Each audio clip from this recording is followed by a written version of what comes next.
অনেকেই দেখে থাকতে পারেন পুরনো আমলের। আপনার একজন নিরপরাধ মানুষ 20 বছর কারাগারে আবদ্ধ ছিল, যখন আদালত তাকে নিষ্পাপ ঘোষণা করলো তখন ছবি বিশ্বাসের রোলটা করেছিলেন। উনি আদালতে চিৎকার করে বলছিলেন, মুক্তি ফিরিয়ে দাও আমার সেই 20টি বছর। আজকে আব্দুল সালাম পিন্টু, যিনি জেলখানা থাকা অবস্থায় তার জন্মদাত্রী মাকে হারিয়েছেন এবং তার জানাজায় শরীক হতে পারেন নাই, যিনি তার অত্যন্ত প্রিয়তমা কন্যার বিয়ে হয়েছে সেখানেও আসতে পারেন না, সেই আব্দুল সালাম পিন্টু আজকে চিৎকার করে সরকারের কাছে যদি বলে, আগের যে সরকার ছিল তাদের কাছে, যে আমার সেই 17টি বছর আমাকে ফিরিয়ে দাও, পারবে তারা দিতে? যারা আমাদের সহকর্মী গুম হয়েছে, খুন হয়েছে, তাদের পরিবারের কাছে এদের কোনো জবাব আছে? যারা এই জুলাই আগস্টে নিহত হয়েছে, আহত হয়েছে, তাদের কাছে কোনো জবাব আছে? আর এর কোনো জবাব না দিয়ে জনগণের সামনে আসার কোনো অধিকার তাদের নাই।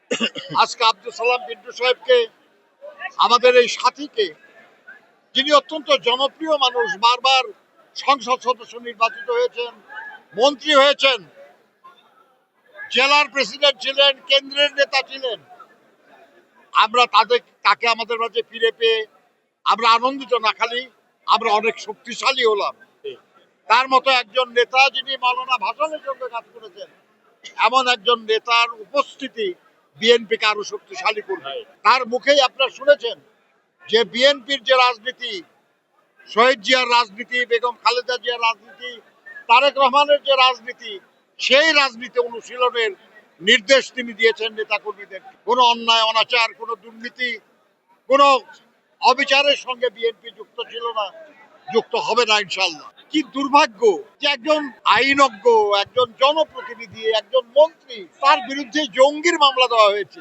রিজভী সাহেব, আমাদের বিরুদ্ধে পর্যন্ত অস্ত্র এবং বিস্ফোরক আইনে মামলা দেওয়া হয়। একটা ফ্যাসিস্ট সরকার এমনই করে, কিন্তু ইতিহাস সাক্ষী যে তারা পালিয়ে যায় আর সালাম পিন্টুর মতো মানুষরা মুক্ত হয়। এই মুক্ত বাংলাদেশে মুক্ত সালাম পিন্টুদের মাধ্যমে আগামী দিনে আমরা সেই বাংলাদেশ গড়ে তুলব, যে বাংলাদেশের জন্য আমরা মুক্তিযুদ্ধ করেছিলাম, যে বাংলাদেশের জন্য শহীদ জিয়া 7ই নভেম্বরের মাধ্যমে আবার দায়িত্ব নিয়েছিলেন, যে বাংলাদেশের জন্য দেশনেত্রী বেগম খালেদা জিয়া উন্নয়নের রাজনীতি করেছিলেন।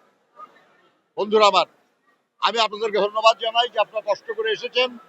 আমি বিশ্বাস করি যে আপনারা আগামী দিনের এই গণতন্ত্রের লড়াইয়ে, গণতন্ত্র পুনঃপ্রতিষ্ঠার লড়াইয়ে আমাদের সাথে থাকবেন।